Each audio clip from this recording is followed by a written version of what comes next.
I guess so. Yeah. I don't know. You fucking got me sick. I worked for like Sucks. 2 days, and then like on Friday after we came back from lunch, I started coughing a little bit. And I'm like, oh well, maybe I'm just dehydrated. LOL. And then I came home, went and did groceries. By the time I was done with the groceries, like it was over. Yeah, Like, it was just need to get in bed right now. Yeah, it was just GG for me. Yeah, like Thursday, I could tell my chest was feeling heavy, but I just thought it was because I was outside and people were like, I was around smoke. Mm-hmm. And then Friday, I was like, no, I am sick. Yeah. This is hell. Yeah, it was a whole lot of not fun. Yeah, it sucks. All right, we're gonna do an audio test because who knows if anything got touched. Yep. Try to get it out now. There you go.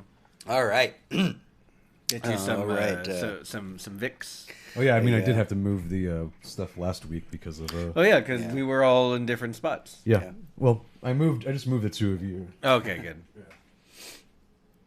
All right, I'm gonna give it a listen and see what it sounds like. Cool. All right. The thing. Here's the thing. There we go. We need things accessible at all times. It's important. I can't only hear out of one side. I did move this USB port, so I'm like, fucking.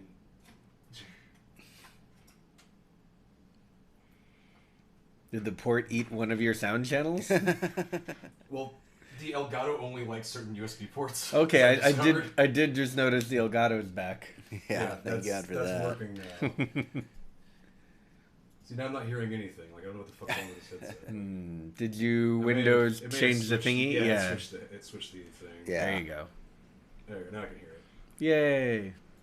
Both sides? Nope, still the one side. Oh, well. Welcome to Technical Difficulties 101. Yep. Wouldn't be an episode if we didn't have technical difficulties. I was going to say, if this is your 101, this is the longest class ever. I don't know. Maybe that's. Let me check and see. We can say technical difficulties must be Tuesday today. Right. So that's pretty cool. Okay, now I can hear out of both headsets. So there's something wrong with that dongle right now. Okay, that's fine. It's not giving me All right. the full. Did the audio That's sound decent interesting. in your... It sounded good enough. Okay. Yeah. Perfect. I need to turn it up like a little bit, but Right. Do you need to bust open chat for us? yeah, it should already be open. It's just on a different screen. Okay. Being a million fucking things. So don't need that. Damn. Stop dying. I'm trying. I'm trying to get it all out before we start. Maybe this whiskey will help. There you go. Yeah. That's not how that That's what works. whiskey does. Takes away your cough. Mm-hmm. Perfect. By making your body forget how to cough. Exactly. It's like It is coughing. That's like such a- 8 brain cells. I'm running on like 5 max. Yeah. So this is waiting for broadcast, but we already are. Yep, live. we're It's- good to go. Yeah, it's catching up. We need to check Twitter to see which one is the thing that actually tweeted out. Twitter. We can check that later. Yeah. Let's go ahead and just get rolling with the episode.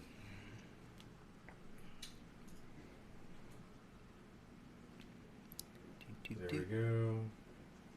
Yeah, we don't need the top of the thing anyway, so I can fucking.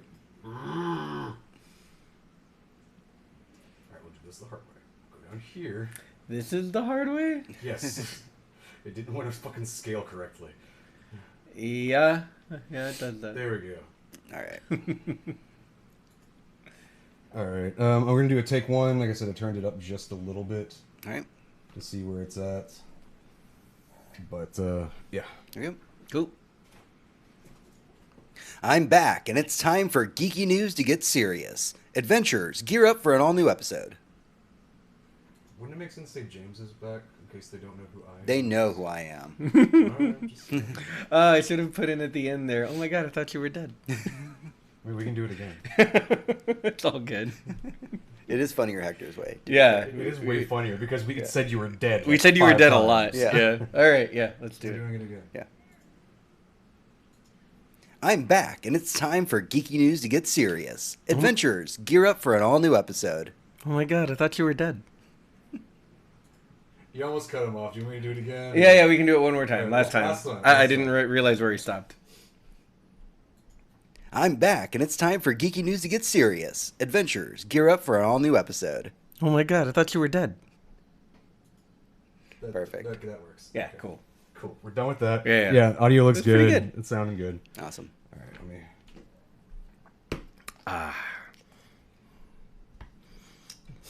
One day I'm gonna get like an extra set of these and then mold them to where it's the size. It holds a cup exactly. Yes. And we have to use the hand to drink.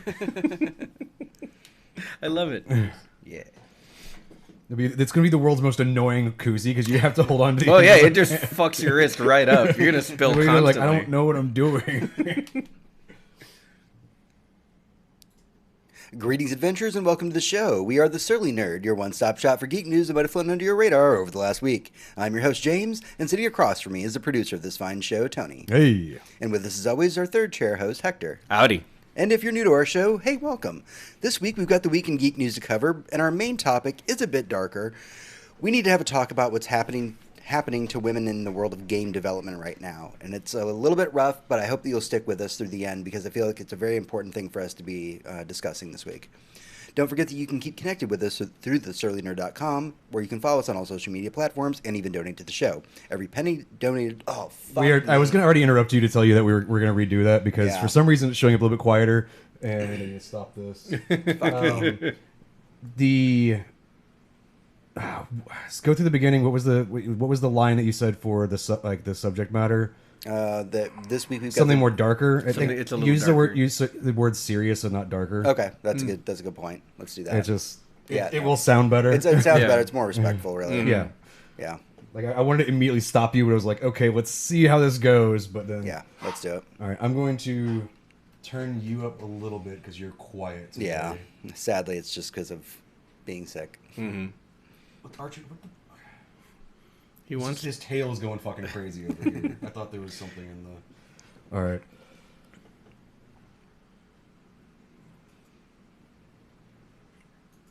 Greetings, adventurers, and welcome to the show. We are the Surly Nerd, your one-stop shop for geek news that might have flown into your radar over the last week. I'm your host, James, and sitting across from me is the producer of this fine show, Tony. Howdy. And with us, as always, our third chair host, Hector. Hello. If you're new to our show, hey, welcome.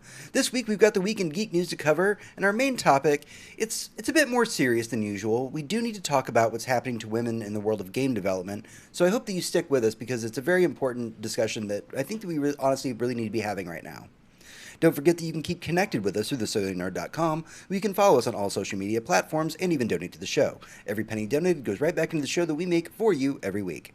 With all that out of the way, ladies and gentlemen, adventurers of all ages, it's time for The Prelude. That was a lot better. You can tell the wave was better and the. Yeah, the word change was good. Yeah. Oh, and I realized that because we fucked up, we had 5 times chances last week. We fucked up 3 times. Oh, did we? Yeah, in total at the end of it, when like what we had to redo and everything. Oh, yeah. Yeah, it was we fucked up 3 times. We're already at like 3 today. So, Yeah, that's fine. I've been off for a week, so and I've been sick, so like just everything's just screwed up. Yeah. Yeah. Hello. yeah. Hello. How's it going? You have a very long name. That is a crazy name. All right. Yeah. Alrighty.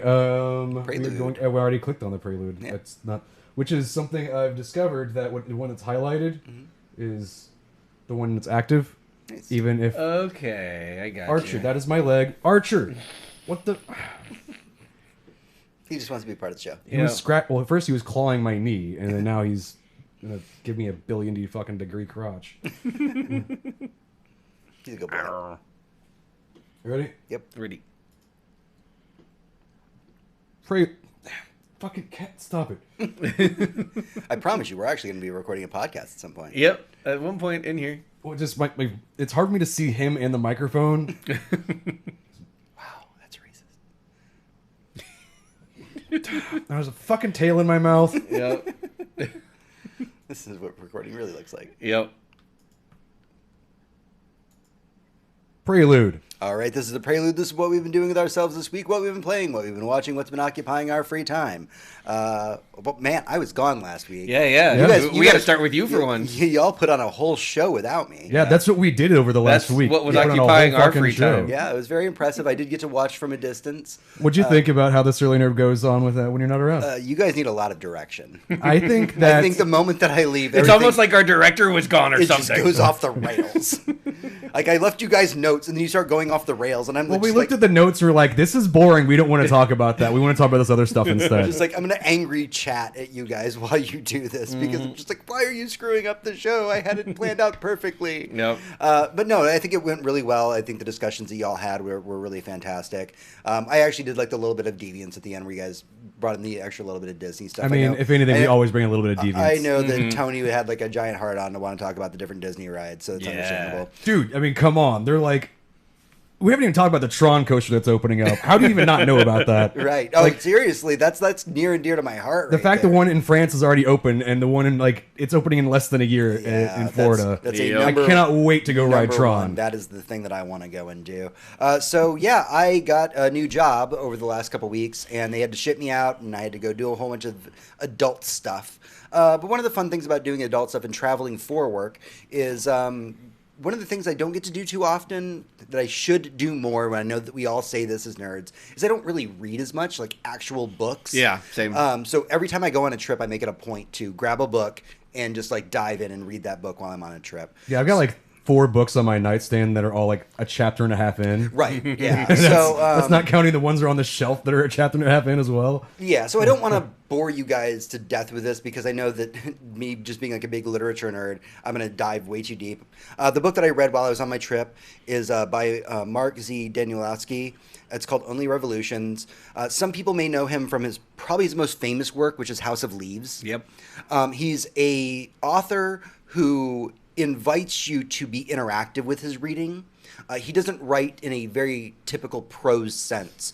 To give an example, House of Leaves, if you're reading it quote unquote properly, you're technically reading 2 stories simultaneously while you read it. Yep. It's sometimes difficult to follow, but the game or the trick of his books is to learn the cadence of the stories that he writes. And once you're in the flow of it, you know, okay, I'm going to go here, I'm going to read this part of the story, then I jump to this other story because they're intertwined. Okay. So you're reading these 2 stories simultaneously. So it's kind of like a choose your own adventure as well. It kind of is. You can just read one of the stories front to back for House of Leaves, but it doesn't really work as well. It's reading the 2 stories plus the little notes that are scribbled in the side. Yeah, there are He- footnotes like crazy that are basically a whole other book. Right. He invites interaction in his books, and he was writing these books prior to a time where we were, constrained by like our screens or Yeah. however the adults of the world want to say it. He was just writing this because that's how writing flowed for him. And so Only Revolutions, if you're reading it quote unquote correctly, is a story that takes place between 2 characters who are eternally 16. They're not immortal in the sense that they could technically die. Like Right. if somebody shot them in the face, they would die. But they don't age. So they Gotcha. are eternally 16, and they're summer children. So the story is told through generations of real-time events in our world through summers. So maybe like the Woodstock era or, everything past that. You just get these bits and pieces of their lives.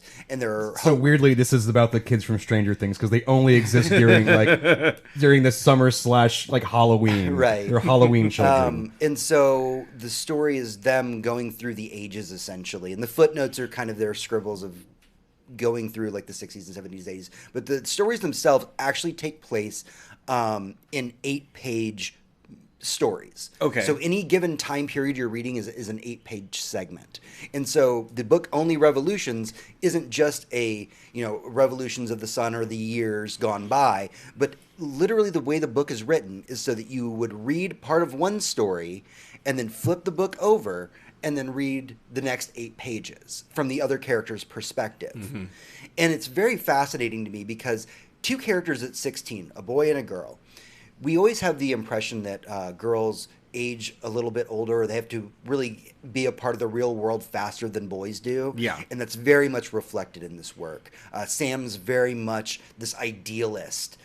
He's very hopelessly romantic. He writes in a way that's Shakespearean romantic poetry. Okay. When you're dealing with her side of the story, it's still romantic because she's in love, but she's a person who's been hurt, who's been abused, who's had to go through life in ways that Sam never did.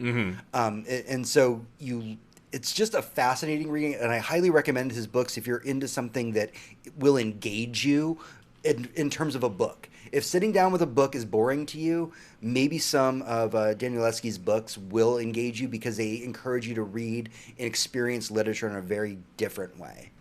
So that's my high horse about that. Well, right on. I'm a huge fan of all of his work. I did get to watch a little bit of TV. I finished the last season of Riverdale while I was sick. Nice. It was probably better that I watched that while I was sick because the entire season was basically a fucking fever dream. Yeah, especially that last half. Yeah, I finished Nosferatu. Oh, absolutely nice. fantastic. Cannot wait for Still more need of to it. finish that. It's been on my Cannot like, wait for season back. 2. Yeah. It's gonna be good. It's going to be great. Life in Pieces is a comedy that I've been watching for quite a while. The last season just aired. Colin Hanks. Very few people know this show exists. It's like on Netflix and Hulu. It's a 20-minute, 4 short stories, pure comedy.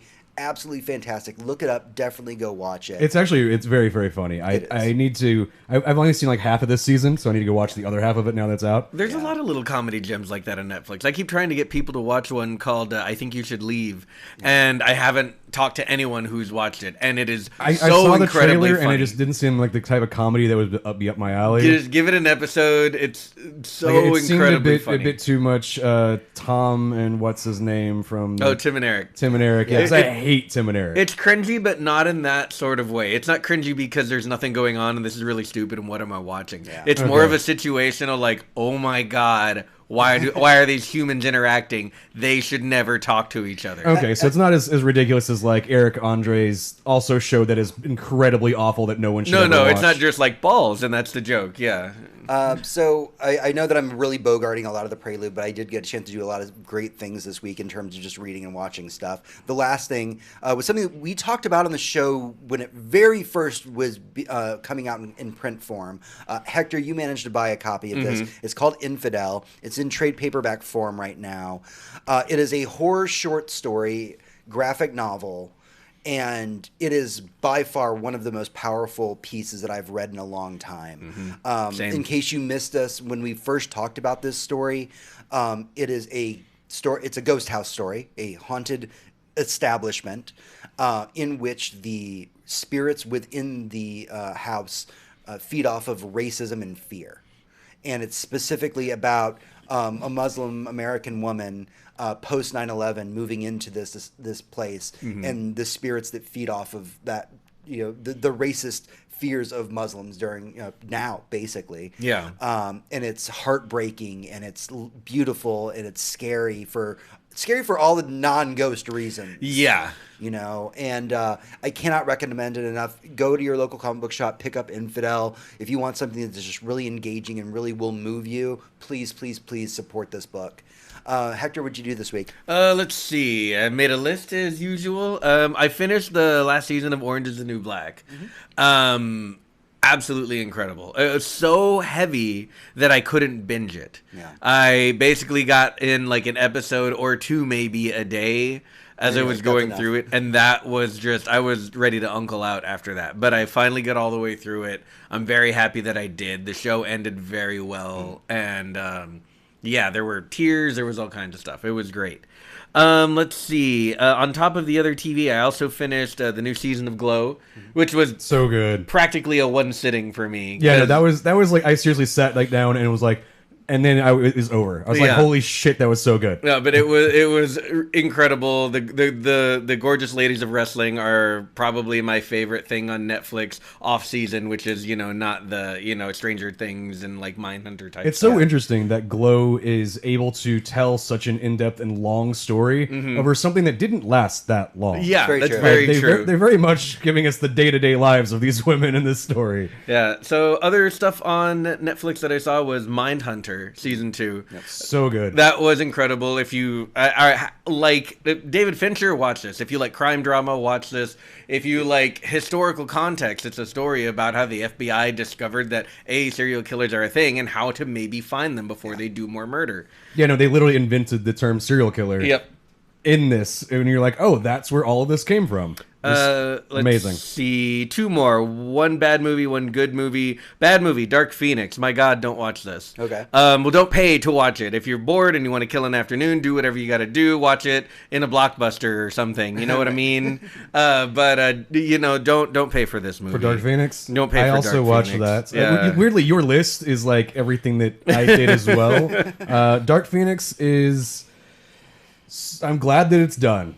I'm glad the X-Men are over. Yeah, And we're probably never gonna get the X-Men horror movie, whatever that was called. New Mutants. New Mutants does look like it might come out, but it's looked like that for a while. Yeah, New Mutants was supposed to be out this last summer. Mm-hmm. There's still a lot of controversy as to how it's going to happen. So. But if it does ever come out, New Mutants will be the actual end of the Fox mutant franchise. Well, I think the most recent bit of news that we were reading this last week, not to jump into the news, but yeah. No, you're right. Mm-hmm. I believe that we saw that basically Fox is just cutting everything that's X-Men related out of the New Mutants and is basically just making a weird kids. Superpower kids horror movie. Yeah. Okay, just going with it. That's fine. I mean, that's what Legion is. I was expecting the same thing with New Mutants because you're not going to have Professor X rolling around up in there. Yeah. Keep saying that, but Professor X shows up in the newest season of Legion. Eh.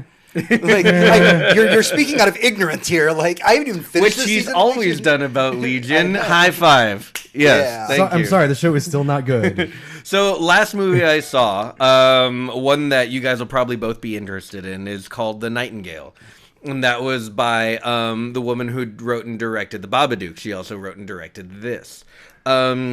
First impressions and entire impressions are this is only in the very loosest of senses a horror movie. This is much more of I would call it heavy suspense with only the only reason to call it horror is because of how gruesome the violence always is and how much rape there is, because there is not there's no way to sugarcoat that. Yeah, there is not even what could be called a sensitive realm of the amount of rape in this movie. It is far, far more than you feel like is at all necessary, but that's the point.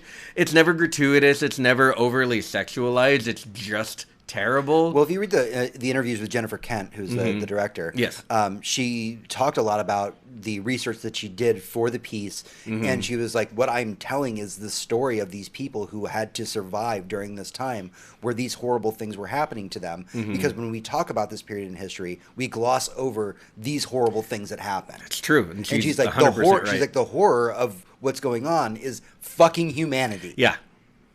Absolutely so. The movie takes place in Australia when it was still being used as a prison by England, and follows the story of a prisoner who has served her time, has found a family and had a child, and is ready to go home and has all of that taken from her. And it becomes a bit of a revenge thriller with a really, really strong overtone of what life was like for the Aboriginals there in Australia. Aboriginal people. Aboriginal.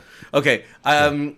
Forgive me if I messed that up, but because I believe the word can actually go both ways. Yeah, they're a big Depends part on of the story as well, like their culture and their people, and they are treated far, far worse than the white prisoners by everyone, including the white prisoners. Still to this day. Yeah, so it's a pretty dark, very heavy story that I'm glad I saw. You feel like it's a story that needed to be told? Yes, absolutely. And if you liked The Babadook and you really get that style, then you will like this, even though it's not about a ghost. It really is just the humans are the horror element. Yeah. But I mean, that's what The Babadook is. Yeah, that's very true. But in The Babadook, it was her kid. Yeah. Yeah. And I just wanted to, one time before I'm done, say fuck the Epic Store really hard, just right in the ear. One of the games I was really looking forward to playing this last week ended up being an exclusive to their store, and since I refused to buy games on their store, with this being the most recent example of why, I now have to wait a year to play it. Awesome. Tony, what'd you do this week? Let's see. I did a lot of what Hector did. So like half of what Hector's listed when I was chiming in was definitely on things that I had done. I got to watch few episodes of Carnival Row while I was kind of coming down from sick. That's the one with Cara Delevingne, right? Yeah, that's it's the Amazon series about fairies fucking, from what I understand. Oh, sweet. There's fairies in it. It's an alternate Earth history where fairies exist and England's not called England, and it's I don't know. It's okay. It's very confusing. I'm pretty sure the book was way better than the show because I'm just fucking lost and I'm like 4 episodes in. Mm-hmm. I also got sidetracked looking at like Disney World shit on Reddit on my phone, so like it happens.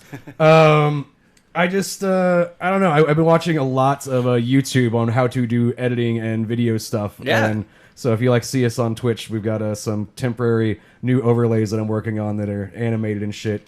And I've been working on behind the scenes some Destiny stuff. We're gonna have some that really will- cool Destiny stuff coming to the channel here pretty soon. Yeah, and that Yeah. all that watching and studying is paying off. The new what would you call that, overlay? Yeah, it's an overlay. Yeah, it looks great. Yeah, and I've done a couple tests of just video creation stuff recently. Like it's I'm very a beginner at all of this, so it's my learning curve is very sharp right now, and it's very hard. Like it's a very uphill climb. All the learning how to do video editing and video production and animation stuff, and getting back in the habit of drawing things, and then learning basically 6 new programs all at the same time is a little bit much. And my brain is basically mush right now, and I'm not going to be useful for pretty much anything. That's Well, fair. at least you'll be good for the news. Which And we I have was sick. We have a whole lot of news to cover, so stick with us. We're going to take a short break. When we come back, we'll be going into our news segment, which is the weekly raid. There we go. So we're going to be having a big discussion about the way that people are being interpreted in the media right now. What number show are we we on? on? 235? 235, yeah. It's not a sense that the media is saying that gamer guys are misogynistic. It's that there are a lot of 325, we're super wrong. Yeah, there's a lot of misogyny that is going on, but some of the facts are wrong, and we hope to really go into some of these stories that, really delve into what's actually happening in the world of game development right now. But before that, we have a bunch of new stuff to talk about, so let's get into the fun stuff first. Yeah.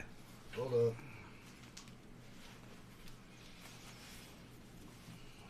Sorry, I was saving the file in the wrong location, so... Well, that's not good. Yep. I just double, what episode are we actually on? It says 325 on the air. Okay, I'm going with 325 then. Check our website. Or if I can learn to fucking type things correctly.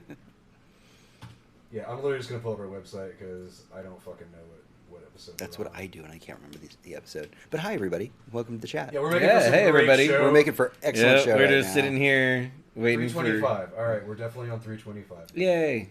Save episode 325. And for those of you new to the stream, we do reply to comments. Usually, if you have something to contribute during what we're talking about, go ahead and put it in chat. We'll probably bring it up. We'll call you out and That's say, what I okay, was going to do. people want to make comments and all that stuff. Please be a part of the conversation. We invite you to be part of the podcast. Just don't expect that we can't get to every question or comment or concern as we go through them. So, all right. So we got the news to talk about. Let's do it. Sorry, I just really want to see the transition happen. I made a fucking transition. Yeah, you He's so want to proud see of it. himself. I am. Did you make a transition today? So what it needs next is like a whoosh sound effect. I don't want to add a sound effect because it will override if we're talking or anything like that. It's just I gotcha. I'm actually worried that because it does have an audio thing. And I told it not to, and it's like I just don't want it to. I don't want it to fuck up the audio. I mean, we're not pressing this while we're recording, so it's fine. Yeah. But All right. no, I need to make a button that says "We will get back to your messages soon." Whatever. I can just auto populate that into chat. And be like, hold up, we'll answer your questions in a minute. We are recording. All right, so we are in the weekly raid. Hey adventurers, welcome back to the show. This is the Weekly Raid. It is our news roundup for the week. And as always, I like to start the Weekly Raid off with some good news. Maybe not great news, but for me, you know what? This is a for me news. Sometimes you read an article online and you're like, somebody out there is doing something for me. And I feel like that's what this first news item is. And that is that Richard Kelly, who you may not know him by name, but you probably know him as the mind behind Donnie Darko, Yeah. is going to be doing a movie about Rod Serling. Nice. Okay. We are going to get into the life of Rod Serling. what he went through, what led him to create the Twilight Zone. Like this is my bread and butter right here. Like this I is- got a theory I'm just about like, this. The more I think please, about it, I know very little please. about why Rod Okay. Sterling did what Right, he did. and- I got an idea. This movie it's going to be about Rod Sterling's life, but it's Yeah. going to be basically an hour and a half episode of like Twilight Zone. But you get to get little glimpses into his life, like through that weird mirror thing that Twilight Zone does. It sounds Like, fun. I mean, come on, this is how he does shit. They're touting this as a docu-film, so it's going to be very much, the life of Rod Serling. Obviously, Rod Serling had a lot of feelings about the wars that were going on at the time. A lot of that fed into the politics of what happened, the stories that were told within the Twilight Zone. Yeah. Rod Serling, for me, so I'm assuming you guys have seen Inside the Actor Studio. Oh yeah, of course. Right. Yarp. There's always that question that's asked, like, what do you want, like, God to say when you like reach the pearly gates? And you always think about that as a fan. Like, if I was asked that question, what Right. would my response be? And like, my response immediately has always been like, so I got a table for two for you and Rod Serling to sit down and talk and have dinner. Like that's Nice. my go-to. Like if you could go in the past and meet somebody, it's Rod Serling because he's such a fascinating creative mind, and we just have never really dived into his life and what caused him, because he obsessed. Like he worked himself to death in the Twilight Zone. Yeah. Most of those episodes were written, directed, everything by him. He poured so much of himself into every single episode, and you see Jordan Peele doing that now with the new Twilight Zone. And I'm so ready for this. Like, I thought that I wanted the, like, biopic of, like, Mr. Rogers' life. I Yeah. did want that. This I want more than anything else in the world, and I Yeah. want this to be amazing. That's fair. I mean, Rod Sterling was so far ahead of his time that it's almost scary. He's the thing that we compare things now to. Yeah. When, I mean- when somebody said, "What is Black Mirror?" They were like, "Modern Twilight Zone." Yeah, it's Twilight Zone. The thing is, one of the reasons why I think that he did work himself to death is because whenever he was creating the Twilight Zone, there were very, very few science fiction fans and very, very few science fiction people in Hollywood or television Yeah. working. Right. And so if you were a fan of just this genre, there was maybe 5 other people in the industry that liked the same Right, thing. so he had to do fiction wasn't all of it mainstream. himself. Now you've got like Jordan Peele, but Jordan Peele would be like, who also likes the Twilight Zone? And everybody goes, we do. And we're like, cool, I'm hiring all of you, and it's a lot less stressful. But not only did Rod Serling say, "Oh, I'm going to do science fiction," because the Twilight Zone isn't science fiction. You can't. Well, I'm just using that as the part of it. You can't categorize it as that. But what he did is tell these amazing stories and put politics in the forefront, of it, to the sense that we go back and look at these Twilight Zone episodes today and glean even more things based on current political events than we could have ever back then. It's insane. He wasn't afraid to talk about racism. He wasn't afraid to talk about prejudice. He wasn't afraid to touch on these topics, like the fact that man is pretty much inherently fucking horrible. Yeah. Like he would dive into these things, and we would eat that up from week to week, and just lowered.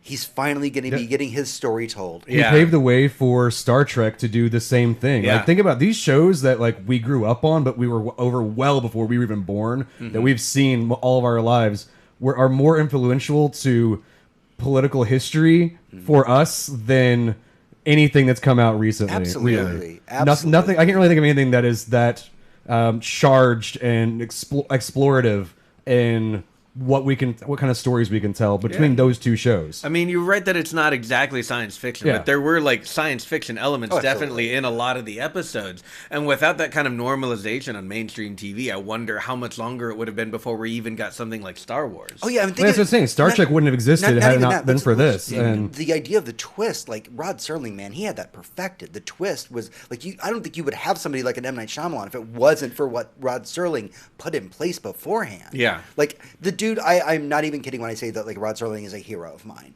Like if I could pick anybody's brain, man, it's Rod Serling. So I'm so happy to like see that this is going to be happening, and I really do feel like, there's a great writer and director behind it, and he's going to do justice to the Serling family. Yeah. So, all right, let's jump away from that and talk very briefly about Telltale Games. Now, if you've been listening to our show for a while or even just following the news, you should know that they no longer exist. You should know that Telltale obviously does not no longer exist. They were doing the Walking Dead games. They did the Wolf Among Us. They did the Batman series. Yep. They revitalized the adventure, like point and click adventure genre. They really did. Yeah, They were told this genre all is at dead. once. specifically they did the point and click adventure based on pre-existing properties, starting with Back to the Future. Yeah, and then Right. it's like Sam and And Max. yeah, and Back to the Future was their first kind of licensed title that they got that they could do kind of whatever they wanted to, and they're like, well, we're going to do this game type that no one likes. Yeah. and They were it turned out to told be they- amazing. They realized they just had a story to tell, and it's like we could invent a bunch of jumping and shooting mechanics, or we can just tell the story. Yeah, and that's that. And it's worked. And For, it Telltale- worked for quite a while. Telltale lives on in our hearts. It does. Let me know.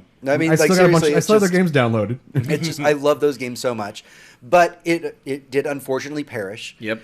Now we've heard this week that it's being brought back from the dead. Yeah. Under very questionable circumstances, Mm-hmm. mind you. So we should talk about this. So Telltale has been bought. Their library of games has been purchased Right. by someone. We With- need to clarify that Telltale Games was bought in the sense that all of their IP has been bought. It's not like a group of employees. Right, so they're Batman, it's not the- Wolf Among Us. They didn't get Stranger for the Things. engine Right, designers. Stranger Things reverted back to Netflix, and Skybound Entertainment bought all of the Walking Dead stuff because that's Robert Kirkman's studio. That's right.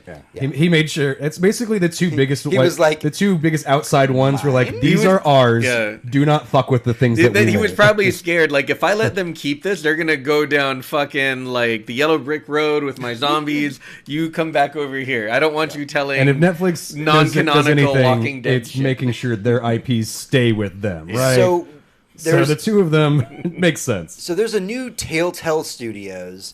Oh man, how do I dive into this? So one of the CEOs and founders of the new Telltale Studios specifically has been a game developer who's been working mostly in mobile games his entire life. Okay.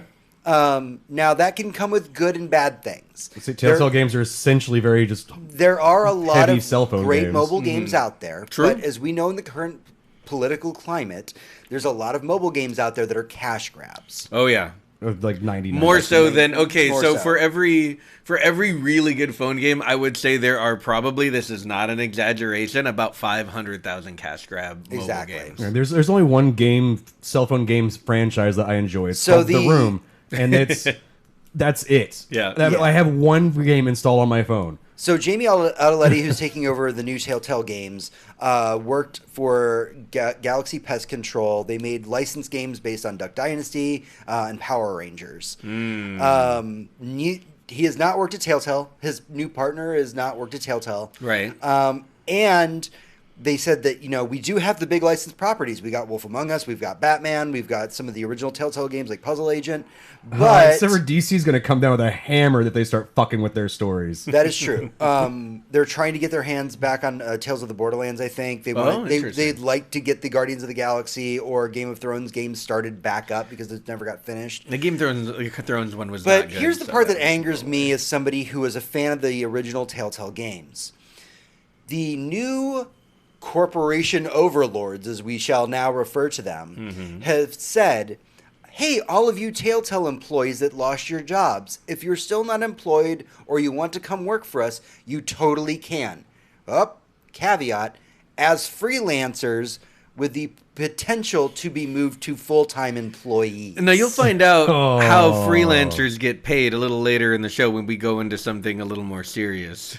Like, this is absolutely ridiculous. Spoiler, it's not good. They bad. went out, bought this studio that's so beloved by so many fans, and are basically shitting on the employees that poured their blood, sweat, and tears to the games they made. Yeah, this is the most American fucking capitalist thing I've ever heard. It's like, we're going to go ahead and dissolve the company and fire everybody. Then we'll reform it around the it's like valuable shit bits. happened, and And suddenly we need to rehire all these people who already know how this works. But I mean, we could rehire them at their even just old salary and they'd probably be happy. Same benefits, just come on back in. It's like you never left. Nah, but we could really use this as an opportunity to make them all independent contractors who we have a very tenuous financial relationship with that can be dissolved at any time by us, not them. I'm telling honestly, you this right now, this sounds exactly like a failed company idea to begin with. That they don't have the funds to actually hire the people back and start this up the correct way. Yeah. So they're doing this the most kind of shitty way possible. They are. And that's the worst And part they're about shitting this. on the legacy of the people who fucking broke their backs. We heard the stories of the people who poured hours, worked overtime, went into crunch, that spent their lives to make these games, especially The Walking Dead. They wanted The Walking Dead to be their masterpiece. Yep. So much that Skybound bought it, hired the people from Telltale and said, "Come finish your masterpiece." And they're fucking shitting on that legacy right now. Yeah, I normally- honestly don't think I can support a Telltale game knowing what they did to their employees anymore, now that it's Telltale is a different thing. I love all their back catalog, but if they come out with a new something, even something great, it's like, I don't know if I can give you money for this. You I guys need are all of pieces your shit. employees to come out from the get-go and say, Yeah. by the way, we didn't work crunch. We made a whole lot of money doing this. We were so happy to make this product. Please buy our game. And I'll be like, you know what?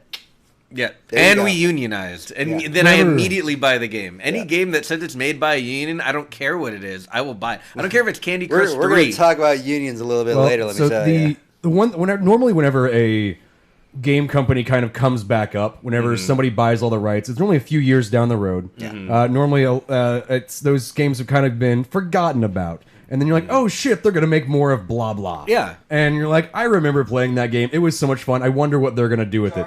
Darksiders. I was gonna say most recent example would be Darksiders. Yeah, Darksiders. But whenever like THQ Nordic and all of that happened, that's the kind of good case scenario, right? Yeah. This is really way too soon. Yeah. And I think it seems like a bad setup. Well, it's for the not just future. that, but it's already gross, and like they Yeah, haven't it's even already started shitty. working yet. Yeah. All right, so let's move on from Telltale. So I believe, the home that we are currently in, this home of love, I believe that we are a home that are giant fans of Junji Ito. Is that a fat joke? No. Man. Wow. I wasn't listening. Did you say Jinkos? I really was not paying attention. Holy shit. I couldn't be. All I heard was no idea what you said. What did you say? Did you love Uzumaki? Yes. Yes, it's, The writer and artist. yeah, behind Junji it? Oh, Ito. okay. We are all Junji- huge Okay, fans. Of I was Junji not paying Ito. attention. I'm sorry. That is my bad. I I thought you appreciate said that. you like I'm Jinkos. so offended I right feel I'm offended. I'm bad. I feel bad for saying what I said. Like I just wasn't listening. Yeah. I believe that we are all huge fans of his work. I couldn't be Yes. a bigger fan of his work. It is amazing. It's like some of the best horror to ever come out in the last Yeah, decade. and that's not even just for comics, because comic horror is a little bit of a novelty. It is some of the scariest shit I've ever seen. Movies, TV, Ito everything. is a fucking master of body horror. Oh, yes. And honestly, cosmic horror specifically, like that Lovecraftian cosmic horror. Fuck yeah. That I love so much. Also, just spiral horror. Just making spirals very, very creepy. But we found out this week that Adult Swim is going to be doing a limited run animated adaptation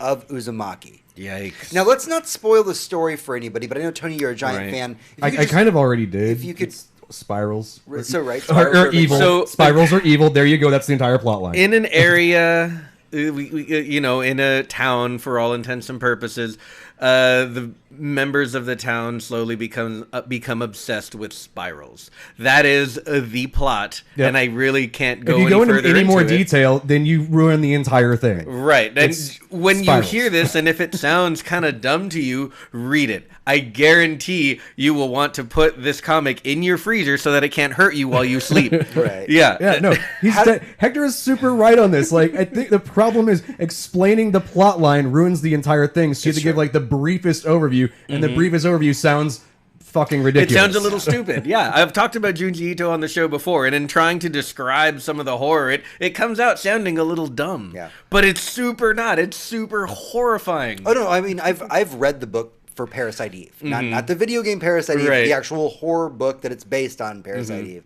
and like that is some of the best body horror that I've ever read.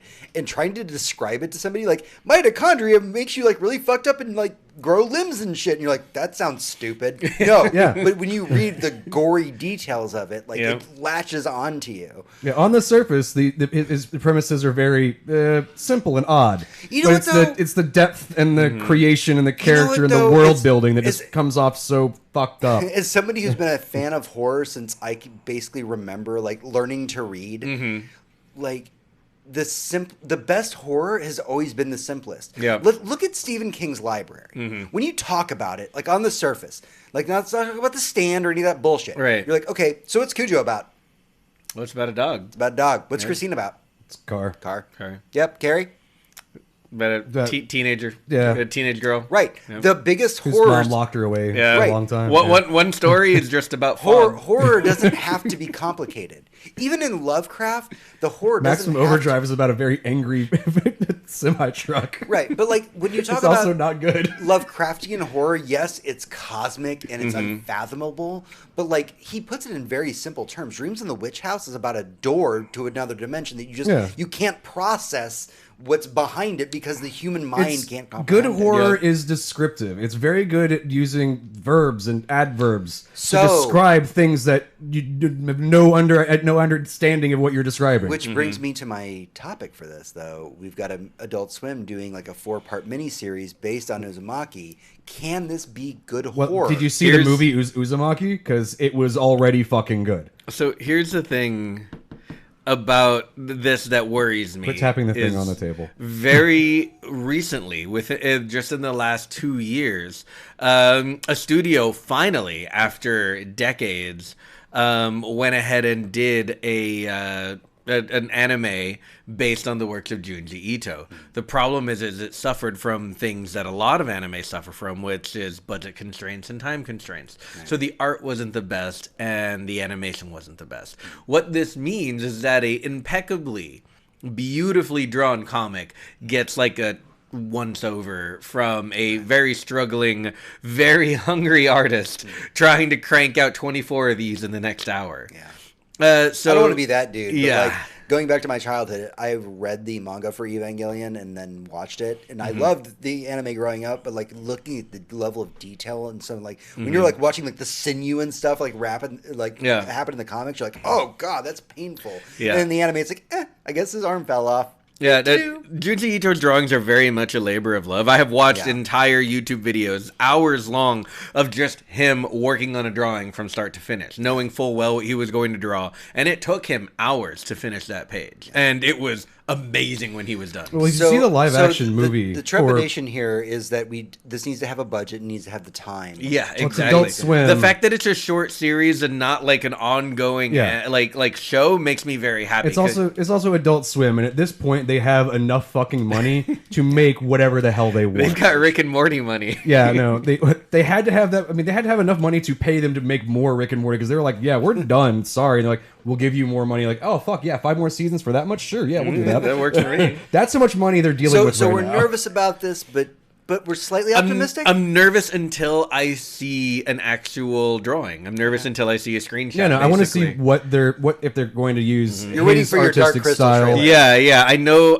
I love the story. I trust them fully in their voice acting department. It's Adult Absolutely. Swim. They always do great with that. Whether it's in English or Japanese, whatever they do, I'm actually pretty okay with. The story can I take think place. it's really cool if they did both. It would be, and Well, the with story can with take place Netflix's anywhere. rise of their anime, which is just entirely made in America at this Yeah. point, And it's really animation. But it's done entirely in English. Hey, Powerhouse to begin Studios, with. how you doing? Yeah. It's done by American artists. But in a style that isn't American, essentially. I think that's kind of what they'll go with.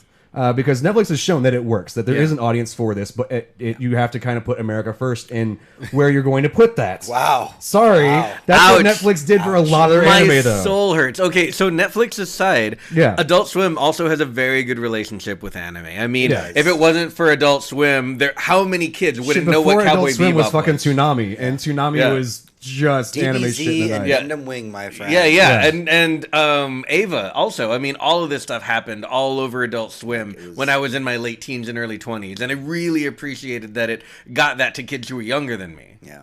And I think I love the original movie Uzumaki, the live action Japanese one, and it's not good. It is not a good horror movie. It was by any before stretch. Japanese cinema really kicked it up a It notch. was very much early '90s Japanese horror cinema, which, if you know what the budget restraints of that are, Oh, I do. I was a big fan. Yep. it Huge was fan. awful. But I still loved it, and that's what got me into liking his work. And I just want this thing to happen. Yeah. And the fact that it's gonna be 4 episodes is kind of the thing that makes me the happiest. Yeah, agreed. We're not gonna cram it all into an hour. Yeah. We're not going to. But it doesn't need to be a whole extend it season. into Yeah. 24 episodes. We get 4 episodes, probably like an hour long each, and it'll perfectly tell the story. All right, we've been getting along for way too long. Let's get to some controversy. All right. So I'm going to just cram a couple headlines together for this week. We found out that Disney is obviously going to be going to weekly episode releases for a lot of their shows, like The Mandalorian, the new episode release. Yeah.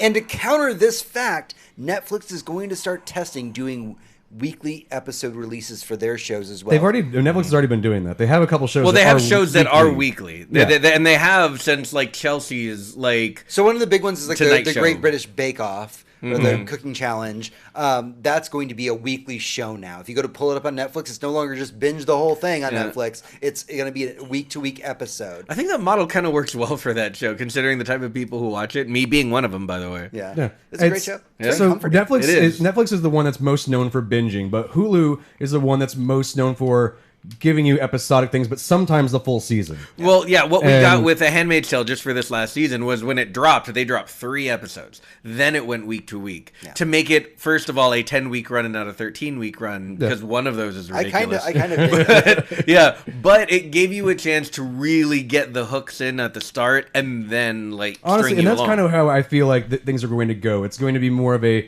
going to give you a couple episodes, maybe it'll be 2 to maybe 4 episodes, and then we'll add on more after that.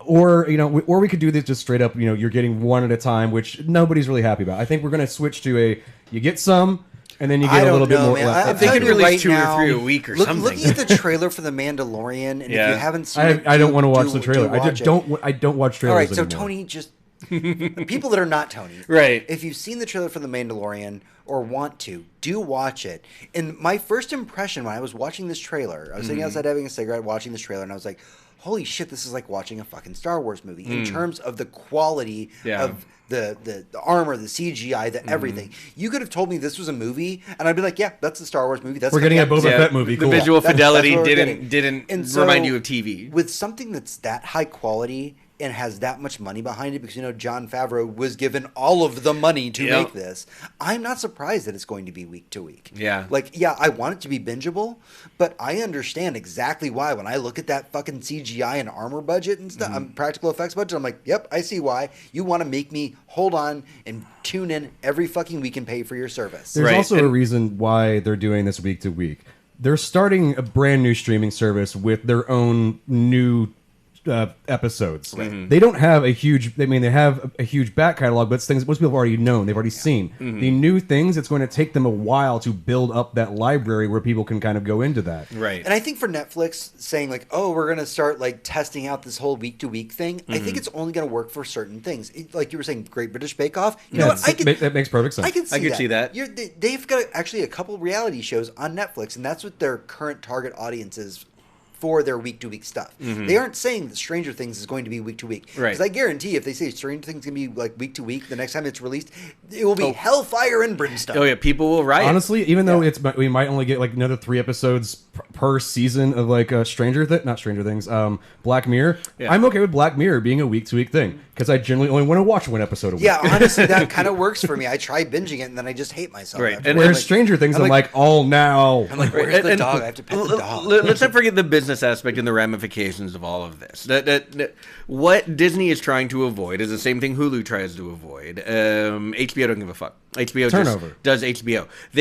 People subscribe to their service, binge watch their favorite shows in a week, and then cancel their service. Right. So, and then they don't have to worry about recurrent billing, and they don't feel like paying for Netflix all the time. They, at most, they get $10. That's Right. it. And this is a counter to that. It's why Disney's doing it. It's why Hulu's always done it. But I would like to see the numbers, even though Netflix doesn't do a lot of numbers as far as the public goes. But I would like to see what their retention rate is, because I mean, maybe it's bad and they've just been putting up with it because who gives a fuck? We're Netflix. Right. But But I mean, what's the retention rate? I can go into that a little bit based Once on you- they did not meet their quarterly projections for a couple of quarters now. They were expecting their growth to keep continuing at a certain rate, and it has very much plateaued. Seems pretty And, saturated. yeah, it's if you have Netflix at this point, you have Netflix. At half- You're not joining in. I think it was like half of internet traffic on Earth was Netflix Yeah. for a little Yeah. bit. Pretty much, yeah. Yeah. And, so they were projected to keep continuing that growth exponentially, and they're like, "That's not how we make humans. That's not It how takes it a little works." bit for them to get to like, making money, Right. Like about 16 years." yeah, so they may have to make some business decisions. They can't grow exponentially forever. Yeah. The video game industry has taught us that. Jesus. You know, and then they keep trying, and we just keep telling them to fuck off. Yeah. But that being said, I don't very much agree with them going week to week for a lot of my favorite shows. But Look, I mean, the if fact of the that- matter is, when I heard *Handmaid's Tale* season 3 was coming out, I said, you know what? I'm gonna wait a few weeks because I'm just gonna fucking binge it. yeah. And then I immediately regretted my decision after getting drunk and binging it, With- and then hating all of the world. Yeah, and then just hating the world. But the fact is, I waited to binge it. Yeah. And so, but, Which you can know still what? do. I Yeah. had my Hulu account the entire time. Like I didn't separate from it. Right. You know, when our HBO Go. I was gonna say, that's actually what HBO entirely. Their entire business model is you came for Game of Thrones and forgot to turn it off. Yep. Yeah. And that's where I am right and now. there's still great Because- stuff on HBO. Oh, yeah. Fucking The Deuce is about to start its 3rd season. Ballers Watchmen. just started up again. Watchmen's about to come out. Yeah. They just How are we started. excited about Watchmen? Like really? Yeah. Like who would have thought in this reality we're excited about a Watchmen? No spinoff? shit. But I mean, Chernobyl Yeah. was an enormous hit Yeah, just recently, and a Chernobyl, lot of amazing. people are watching Euphoria. I do wanna see Chernobyl. I've heard Euphoria's I don't know if I can get into Euphoria. I've been told that like I'm probably not going to enjoy it. I have weirdly been enjoying Righteous Gemstones. I didn't talk heard about that's that. very funny. That was something else I did watch this week. Was the first 3 episodes of Righteous Gemstones are out, and it's if you've seen Danny McBride in anything, it's that. Right. I heard there's a lot of Wang. Danny McBride. There's a little bit of dick in it, but then Okay. again, anything Danny McBride in is gonna have a little bit of dick. Yeah, that's All fair. right, so let's Emphasis on shut the this little. whole discussion. I know that we've been kind of debating episode to episode versus binge for a while. I want it all. I want it all the ways. I'm fine I both want to ways. talk about some real fucking controversy here, guys, because I have mixed feelings about the next couple news items that we're talking about. Alrighty. So John Carmack was interviewed this last week. I think he was on Joe Rogan. Okay, yeah, he was. He was on Joe Rogan. John Carmack? So John Carmack, for those of you, thank you, Tony. For those of you who are not familiar with his name, one of the creators of Doom, one of the original people behind ID Software. Yeah. All the games that you know That was and love. id. It's definitely id. Yeah, But that's definitely id. That's Some fine. people say ID Software. It's definitely It's id. definitely id It's software. like id, ego, super ego. Yeah. One of the greatest game developers of all time. Him and John Romero were the most amazing team back in the day. Oh yeah. So he went on They Joe fucking Rogan. made Doom. Yeah, right. Wolfenstein before that, by the way. Yeah, and B- Wolfen- BT and Wolfen- Dubs. Yeah, Wolfenstein and Doom. Yeah. So we have John If that's not Carmack. enough already, like you can just retire. Quake, by the way. Oh, and Quake. Sorry, like 3 of the best first-person shooters in the history of first-person shooters. The first-person shooters. Cliffy B's Yeah, like, For they all really intents and created this. purposes. Cliffy B's like, hey guys, remember Unreal? Yeah, no, All right, we don't he, care he about came you. out. I think didn't Unreal come out afterwards though. It They did. already come out. Like they created it. And he was, So Cliffy B, history of gaming moment brought to you by James. Yeah. Cliffy B really got his start working on like Doom mods and stuff like that. Yeah. And that's what got him into it, and that's what eventually turned him on to mainstream game development that got him into Unreal tournaments. So. Yeah. All right, so John Carmack is on Josh Rogan's Joe Rogan. Joe Rogan. Rogan's podcast, where and you smoke a lot of pot and talk about conspiracy right. theories. By the way, my if you don't understanding. know, John Carmack, aside from being like the godfather of first-person shooters, has also been really in the forefront of VR gaming. Yeah. He's been working on the Oculus Rift. He's the person who's funded a lot of these projects. He's trying to push VR gaming forward because he does believe it's the future. That makes Even- sense. I mean, creating first-person shooter, that was literally the putting you as the character first. Right. Nobody had done that, and now the idea of truly becoming the character makes complete sense. And why wouldn't he want to do that? And the thing about Carmack is he's right. VR is the future, but I mean, Eventually. it's way too soon. Yeah. It's an eventual But future. if anyone can get it there, it's him. Right. So there's if you read Masters of Doom, by the way, it's going to become a TV show very soon. You should read it. It's great. Yeah, we've got James Franco's going to be working on Yeah. it. James It's gonna be Franco's awesome. producing it.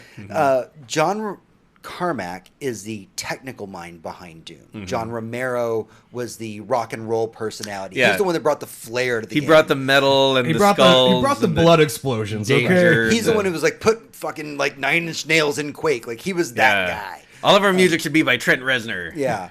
Which is not a bad decision. Yeah, by that's the a way. good If somebody's decision. like, Weirdly, like Disney's about that now too. They're like, we just keep getting Trent Reznor to do our hey, look, if somebody, music for our movies. said to you, like, hey, we need somebody to, like, we need an orchestra fucking soundtrack for your life, James. What do you want? I'd be like, I don't know, Trent Reznor. Let's go. Yeah, that'll work. He's done some really good stuff. So with that in mind, John Carmack was interviewed kind of about the current state of gaming and how he feels about it. So I'm going to pull some select quotes here because there's some great stuff and there's also some stuff that makes you go, Yeah. It kind of hurts a little bit. Carmack does feel that modern AAA games are kind of focus tested to death. And the reason behind that is because AAA games are so expensive to make. Yeah, they have to be focus tested They to have to death. be. And so he feels like And they have to be made for the most common denominator player. right. And so there's not enough game companies taking risks the way they were back in the day. Yeah. And that's a statement that I agree with. And I'm like, yeah. I would say on the big company end, yeah, they're not making a lot of risks because when you're that big, you're risk adverse. That's how fucking Yeah. economics works. Yeah. Yeah, and he says that he's very optimistic about the state of video gaming in general. He very much thinks that things are going in a very positive direction. But he does feel like, because AAA studios are so grandiose at this point that so many games feel very cookie cutter and we need to start deviating from that. And he does seem to kind of point towards the indie space and say, like, there's a lot of indie developers that are like making very great creative things because they're not constrained by giant $1 million budgets essentially. But the other side of the coin that kind of hurts a little bit is when we started getting into the discussion about gaming work culture. And this is something that obviously, if you are a long-time listener to the podcast, we do talk about at length. This idea of crunch time, this idea that employees are essentially abused on the job because they're in an industry that they love. So they're told, hey, you at Rockstar work 80 hours a fucking week because you work for Rockstar. And by the way, you're replaceable. Don't forget you're lucky to work here. Right, you're lucky to work here, you're to be a part of the industry.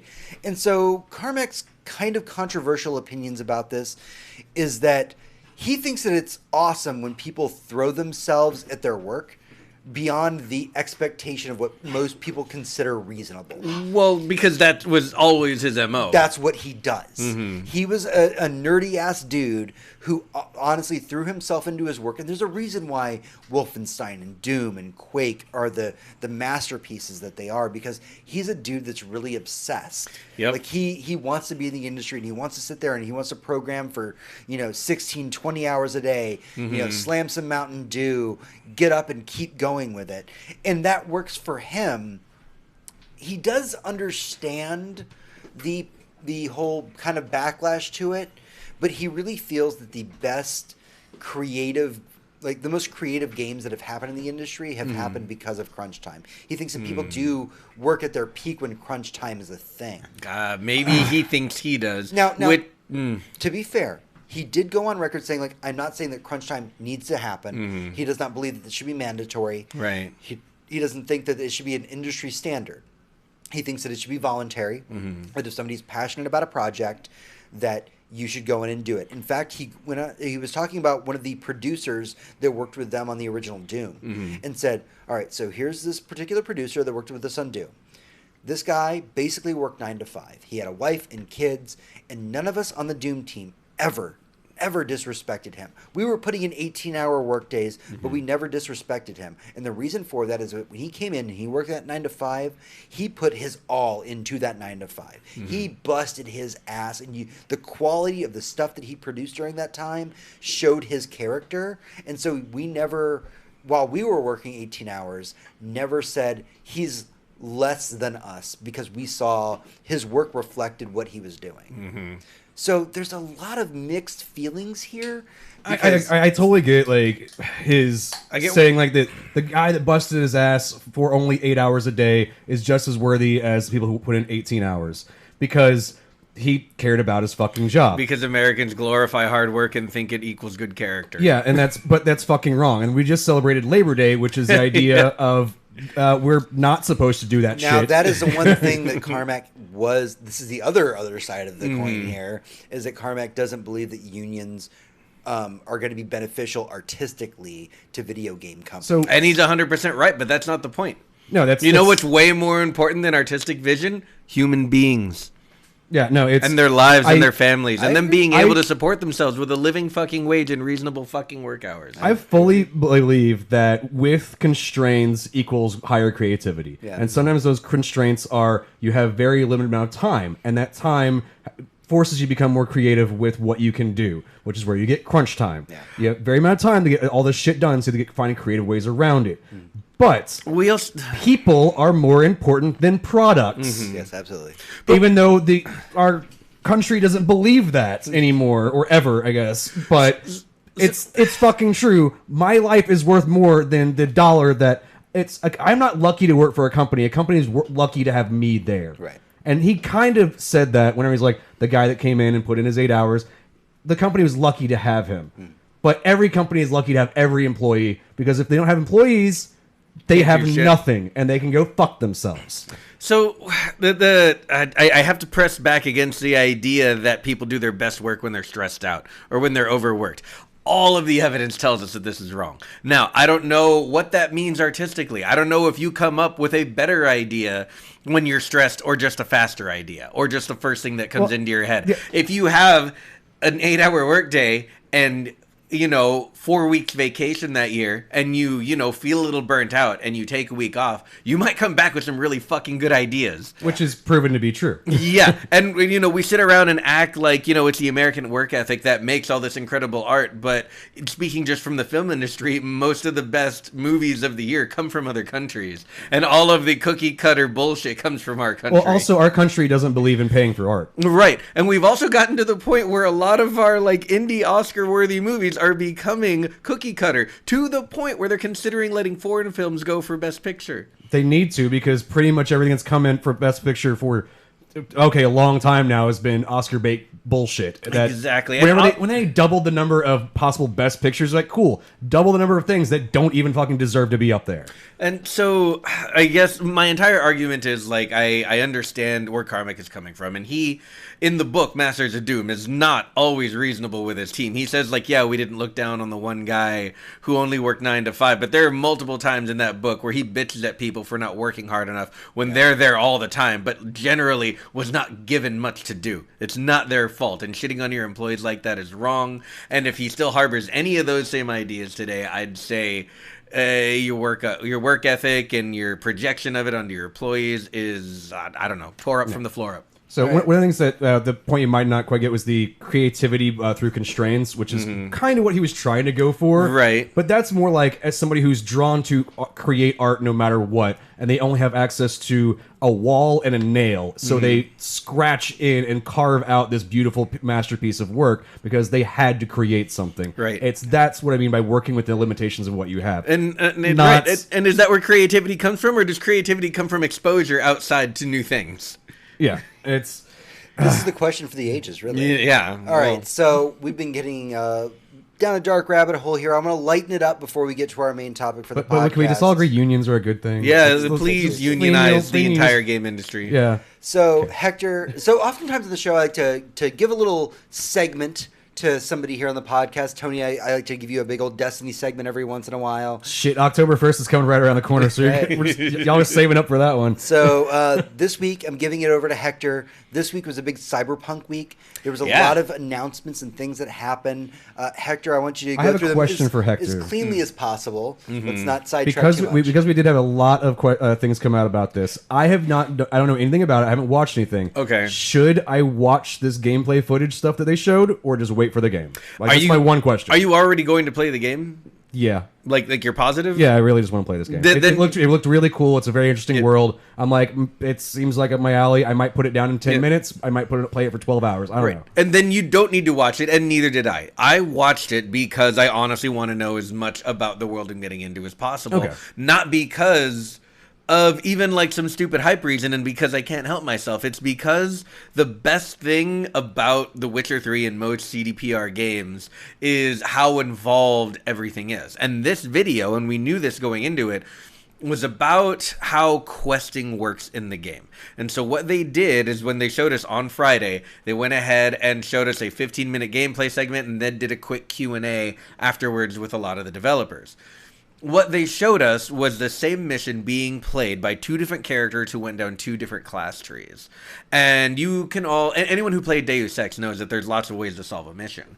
But it was more than that in this one. They took us through a character who was like a heavy solo, or a free solo, I think is what they called it. Anyway, just a brute force character. Yeah. Brute force character. Gonna hit, punch, and shoot. Yeah. All her points are in like shooting well and punching super hard and taking lots of damage. And then they went through a Netrunner character who was a space mage, basically. Gonna hack some shit. I'm gonna throw something at you, but instead of a spell, it's a virus, and you're just I'm gonna take over your body, and your head's gonna explode. It's very, very cool shit. And so while going through the mission, they explained what the differences were. They showed a small glimpse of the tech tree, and basically explained the differences in their skills. And then the choices started ramping out from there. All kinds of things, like from the point where what you say to the characters matters. Whether or not you kill the person you came after matters. What their relationship with the game around them matters. Your origin. Yeah, their origin matters. Your origin matters insofar as how you are available to speak to them. Or, I'm sorry, that's a bad way to put that. What options you have when you talk to characters. If you're a street rat, you might be able to relate to the street thug on that kind of level. But you're not going to relate to the super high hoity-toity rich asshole. Exactly, right? And vice versa, depending on what you pick as your backstory. And they mentioned that this tree that they showed you, two very opposite sides of what you would consider not a two-sided tree, but like a five-sided tree, was that once you pick your origin, everything else is free. So, like, you showed a very heavy Netrunner character and a very heavy strong character, but all of this is mix and match. Very Dark Souls. Yes, very Dark Souls. All of your skills are mix and match.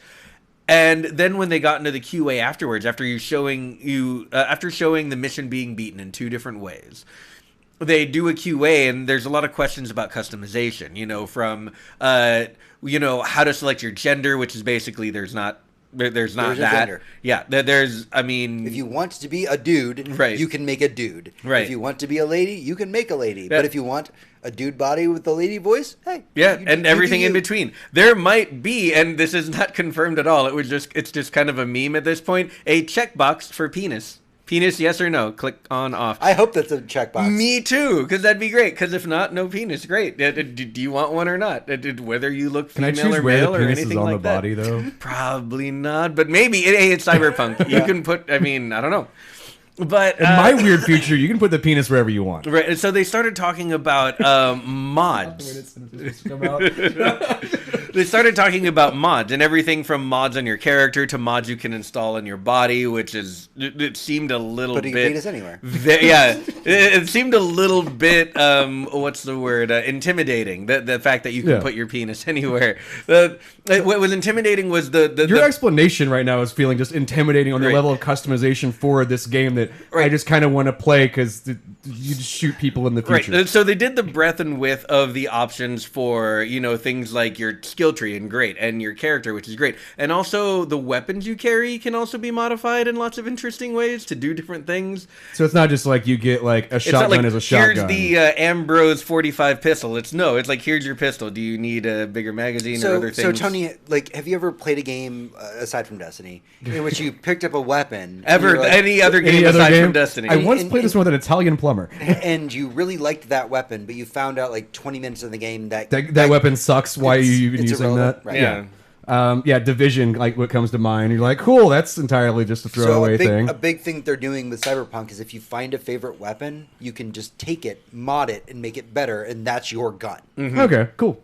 And so there was a lot of that. Weapons grow with you over time. Yeah.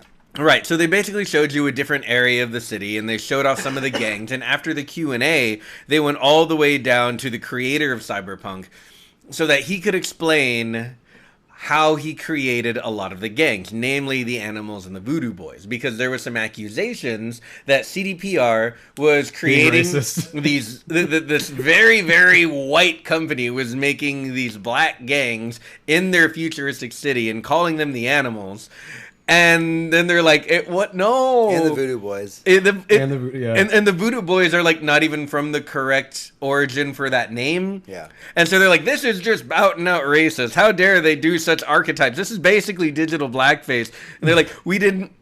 So here's the guy. Here's the guy who created him. Here's the guy who created Cyberpunk and these gangs, and he's just super black and a genius, by the way. He is a genius. Please ask him about these gangs. Yeah, so he spent a good 15 minutes talking about why he named the gangs what he did, where they were from, what their backstory was, how they got to the city. Was an important one, and how they ended up in the boroughs they were in. It was at E3 whenever we got that video, and it explained, we got to see who the Voodoo Boys were and stuff, and everybody, there was that freak out, and CD Projekt Red in their infinite wisdoms didn't say shit. Yeah, no. The creator of Cyberpunk did, on the other hand, because he did multiple interviews going like, I created this. Yeah. Me, this face. He's like, I am a middle-aged black man. I wrote this shit in my 20s. Fuck you. It's not racist. Read the history of it. It makes sense. Yep. He's also, and everybody else interviewing was like, yes, and you're also a genius. He goes, thank you, I am, but I'm not bringing that up. There's a lot to cover here, and we need to start kind of wrapping up the news for the week. I'm just super excited about this. Touch Oh, man, me too. We heard that you won't have to choose between cool and functional.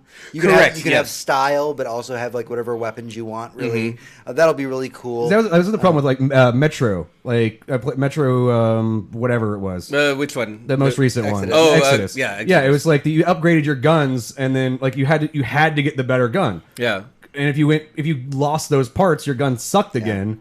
And it was the style was the style, but the function of it, you had to get the better function. We heard that there's going to be obviously several approaches to any given situation, but most importantly, non-lethal playthroughs. Yes, non-lethal playthroughs was a big thing, and you had the option. They fought.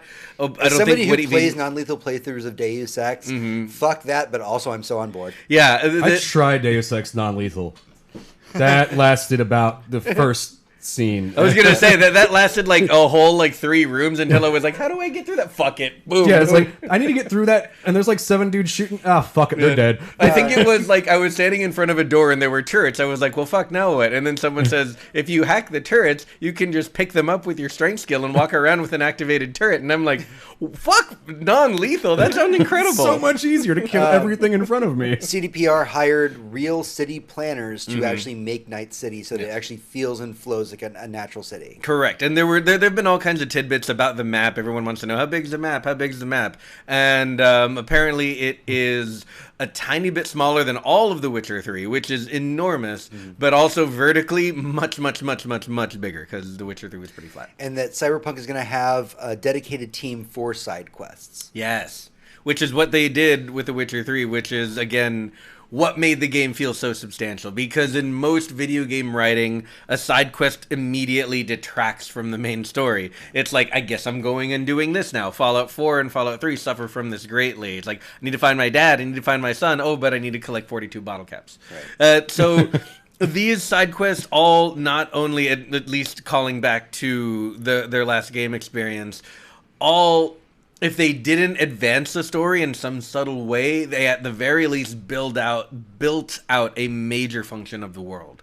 It's what if you did a whole side quest branch? It'd be okay, now I know what dwarves do in this world. Versus what something their like deal Fallout, is. which is this is now I just know the vampires are in that cave. Yeah. I know more about them, but they live only in that cave. Yeah. They have nothing to do with the rest of the world. In The Witcher 2, I learned about a guy who dressed as a chicken to fuck chickens. Yeah, that was his whole deal. Yeah, that was a fascinating And he side made quest. you go get chicken stuff for him Yeah, that just was to be an fascinating. asshole. And it's one of the funniest Either way, quests in the I'm game. super excited Chicken about fucker. Cyberpunk. Obviously, Hector's super pumped about Cyberpunk. Yeah. Everything about this interview this last week just says, please get this game. And CDPR even said, don't pre-order if you don't want to. But if you do, Good Old Games is the way to do Yes, it. please do it on GOG. If you're gonna buy, and I'm also doing it because it doesn't matter for achievements anymore, because they basically Universalize them. Yeah, they universalize them, so you can pump everything into GOG and just have your accounts there. Or at least eventually. Right now it's in beta,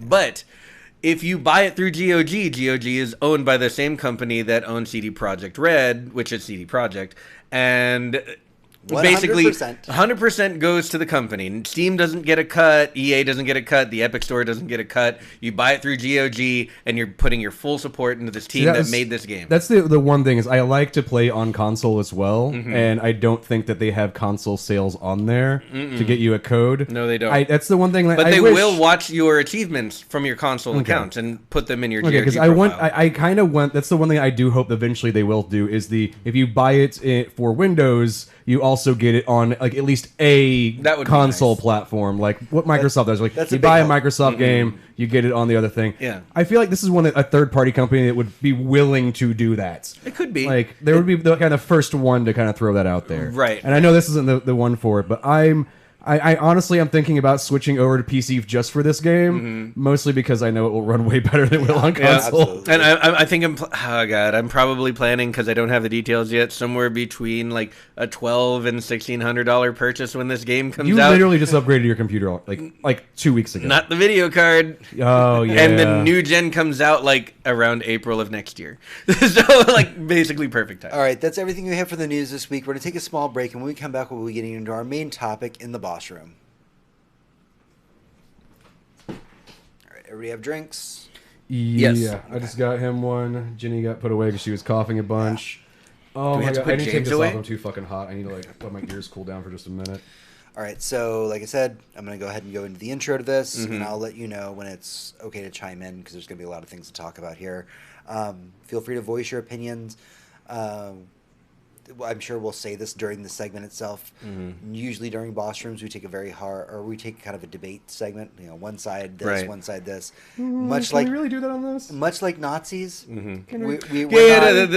We have to do is not defend Nazis, and we'll still be on the air next week. Right, exactly. Let's just do that. So I feel like there isn't. Or, I mean, if there, we defend Nazis, there we're is just on a different there- channel. I know all of us. There is no debate to be had here. Of course. Yeah. What we need to do is really speak out about what's happening right now, and kind of to sound really clear, kind of truth to power on it. Yeah, no, So, absolutely. I think the only way to do a segment like this is like as bluntly and honestly as possible. Yeah. all right, let's do it. My ears dry. They're literally they're moist to the touch. Okay. You need some open back headphones, man. Or at least not summer in Texas. Oh, that would be nice, super too. helpful. Was not. I wonder if they summer feel really good in the winter. It's like, ooh, headphone time. All right, let's do it.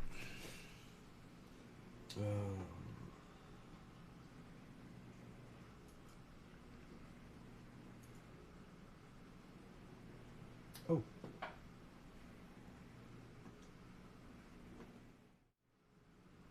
Yeah. Still makes me happy. Boss room. Greetings, adventurers, and welcome back to the show. 5 years ago, our podcast was in its infancy, and something huge changed in the public landscape. The Me Too and Gamergate movements had started, and we began hearing stories from the working women of the world on how they were being abused, mistreated, and harassed in the industry that they fought so hard to get into. It's with a heavy heart that I talk about this, because we were such a new show, trying to figure out what we should and shouldn't talk about. And because of that, a lot of that news never made it into our broadcast. And for that, I just want to say that I'm sorry. I bring it up this week because a new set of allegations has come to the forefront of gaming. Prominent game designers, composers, and more are finally being spoken out against for their mistreatment of coworkers, employees, all of them women. And I can't sit idly by on this show and not have this talk anymore. And yes, I know, before we go any further about this, we are a show with a panel with 3 dudes on it. But now, more than ever, we need to be having this discussion and just inform as many people as we can about what's going on. So let's talk about what's going on in the world of gaming and how it's affecting the entire industry going forward. We're going to start this with the news item that spurred the boss room this week, and that is there were women in the games industry that came out against the Night in the Woods game creator Alex Holeka and accused him of sexual assault, abuse, and more. he died. Mm-hmm. Oh, sorry. Let me rephrase this. The headline said he died. Right. The headline They're being very kind about this. Mm-hmm. He fucking committed suicide after these allegations absolutely came out. Mm-hmm. And he is not the first person this week that these allegations and truth has come out about. Yeah. And this is something that's been going on for the last 5 years that's been pushed to the side. It was just qualified under Gamergate, and this was just women in the industry are being sassy or what the fuck ever. Mm-hmm. This is unfucking acceptable. Yeah. We take a hard stance about few things on this show. We like to debate and discuss. But you know what? When we come on the show and we're like, you know what? Fuck Nazis. Here we go. This is the episode where we take a hard stance about something because there's so many amazing game developers out there that are being treated like shit simply because of their gender. Mm-hmm. Yeah, 100%. So for me, this all started with a blog post came out on August 26th by Natalie Lawhead, in which she details over a very substantial blog post her job and experience working with companies that she decided not to name. In it, she recounts her experience of being raped by Jeremy Soleil. Jeremy Soleil is a composer on several games, most notably most of the Elder Scrolls. Most of the Elder Scrolls RPGs. Did you like the music in Skyrim? Yeah, that's him. That's him. What about say like Neverwinter Nights? Yep. Guild Wars 2? Yep, that guy. And not to at all detract from the awful instances of the story where she details about she details that he did sexually assault her. He did rape her. And then he used his power in the industry as a head composer on many, many projects to actively fight against her advancement in anywhere that she worked. To the point where, because she was mostly working on ARGs, which are augmented reality games, kind of games outside of games, say like if your favorite new Halo game is coming out and suddenly there's a weird string of emails that tells a story and goes down a rabbit hole for people to follow, that's an ARG. And her job was to design these things, and basically she created puzzles for code breakers to break. It's a super cool job. But for her work, the harassment got to the point where for her work, she was hardly even paid. And she worked long hours and submitted invoices, and the attitudes in the offices she were working at made her out to be such a villain based on this person's influence, based on Jeremy Soleil and other people's influence, who she also names, that it got to the point where she was either underpaid or not paid at all for a lot of her work, had panic attacks, had to move back home, was in poor health after working for a long time. Kept working in the industry because that's the industry she wanted to be in. 100%. She kept going at it. She kept going at it, and she eventually didn't believe anyone when they told her how terrible she was. And in that there's definitely a victory. But that was a major one for me, because not only did she talk about the rape and the sexual harassment, which is typical in this industry, but she also talked about how poorly independent contractors get treated, which is also so fucking typical for this industry. So she basically got online and aired out all of the industry's dirty laundry all in one go in about 5,000 words and just let it sit there. And within hours, maybe not even 24 hours, we had other people coming forward. And I feel like that's really powerful, and I thank her for her honesty. And the downside to this is that there's the other side of it. There's the ugly side of it, which is these women come forward with their powerful stories and instantly get attacked online. Oh, absolutely. Saying like, oh, you're doing it for attention. Oh, you're doing it because you're doing this. And That's what Gamerbait was entirely about. It's fucking unacceptable that these women who are amazing professionals in their industry are being attacked because they were already being treated like shit within the industry. Like you're just shitting on them more, and just reading all these testimonies just upset me so much and made me so angry. And it's one of the reasons I wanted to make it such a focal topic, of the show this week. Because, I mean, let's talk about one of the biggest game developers in the world, Riot Games. Yeah, right? League of fucking Legends. League of Legends is, hands down, whether or not you play it, whether or not you care for the genre, is one of the biggest games, one of the biggest cash cows in the video game industry. Yeah. It is the game that, solidifies your fucking buy skins, fucking play this game and have a good time. Riot Games is really at the center of a lot of this. Yeah. They have been the most obvious egregious offender in this space for years now. Yeah. And so what Riot Games has done, I have a quote. So, by the way, they had a walkout in, I think it was May, of people that were upset because of their treatment of employees, specifically female employees. Yep. I have some, God, I hate to even talk about some of this stuff, but I've got some quotes here. These are from articles that are well known, have been published online. There's been many people that have talked about it. Both male and female sources have described seeing unsolicited and unwelcome pictures of male genitalia from bosses or colleagues. Jesus. One woman saw an email thread about what it would be like to penetrate her, in quotes, in which a colleague added that she'd be a good target to sleep with and not call again. Another colleague once informed her, apparently as a compliment, that she was on a list getting passed around by senior leaders detailing who they'd sleep with. Two former employees felt said they felt pressure to leave after making their concerns about gender discrimination known. One former male employee said that Riot's bro culture is more pronounced behind closed doors, and that one of Riot's male senior leaders regularly grabbed his genitals in meetings, and if he walked into a meeting with no women, he would just fart in someone's face.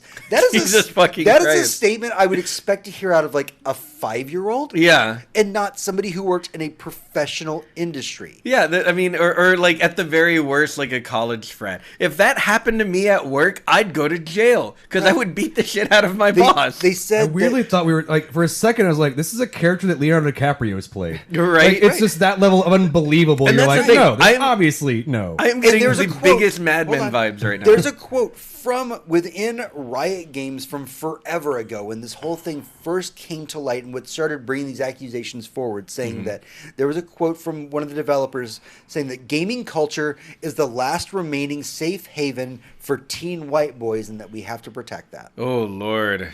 That is an actual quote from Riot Games. No, I'm usually Did that all... quote come with a red hat? I'm usually all... what it sounded This was like. before Red Hats. Red Hats didn't create this problem. This problem created Red Hats. Here's the thing. I am usually all for preserving history, but this isn't worth saving. The last safe space for teenage white boys should die. Yeah, absolutely. And I mean, this is just the beginning of... There's so much to talk about here.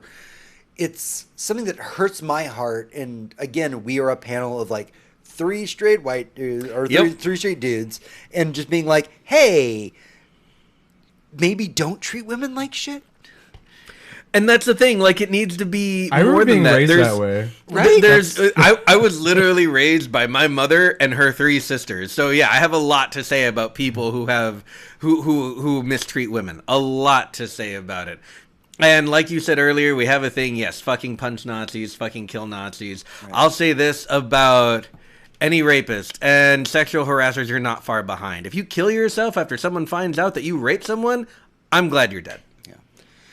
So Yeah, the world is literally better off. Yep. Like you're not going on to perfect, humanity based on that level of previous qualifications. So now that we've talked about the cancer within the industry, what can the industry really do to kind of heal and start moving forward? Because it isn't just the internal influences. If it was just a matter of cut the cancer out, fire the people in charge that sexually harass, that wouldn't be a problem.